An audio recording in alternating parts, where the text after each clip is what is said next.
If you're a federal contractor or a small business owner, specifically working with the CMS or Medicare contracts, but in general the entirety of the federal government, you probably notice that your invoice payments are slowing down again. And it's not just you, by the way. Across the country, government contractors are asking, why is the federal government taking so long to pay? Well, I've got 4 words for you. 2025 government shutdown furloughs.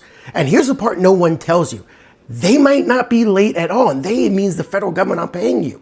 Because under the Prompt Payment Act, your payment clock might not have even started yet.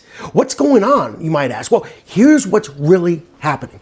The Prompt Payment Act, or PPA, says agencies have 30 days to pay once they receive a proper invoice. But, this is where the but comes in. The 30-day clock doesn't start when you hit submit. Nope. It starts only when the government accepts your invoice. So if your invoice is sitting in a queue or your CMS contact or government contact was furloughed, the payment is still sitting at day 0. And by the way, CMS is a perfect example of this. During the recent funding impasse, staff responsible for accepting invoices were furloughed. That's right. The people responsible for accepting invoices were furloughed. Invoices are piling up. Payments have stalled.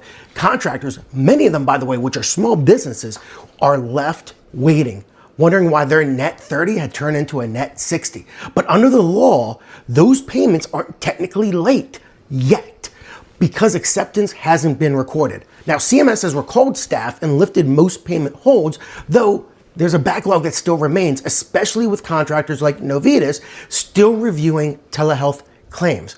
And what can you do? Well, this is going to be an important part, and we got it right over there. Track both submission and acceptance dates. Get proof of acceptance. That's when your 30 days is going to begin. Reference FAR 52.232/25 in your correspondence. And if 30 days passes after acceptance, you're legally entitled to interest under the PPA. Think of it like this. The Prompt Payment Act isn't broken. It's just waiting for somebody to plug it in. So if your government contracts and your government payments are feeling late, don't just ask when you sent the invoice, ask when it was accepted. That's the difference between chasing your money and getting paid on time. And if you want to stay ahead with federal procurement trends, make sure to subscribe, hit that like button, comment below if you have any questions. Love to see you back next time.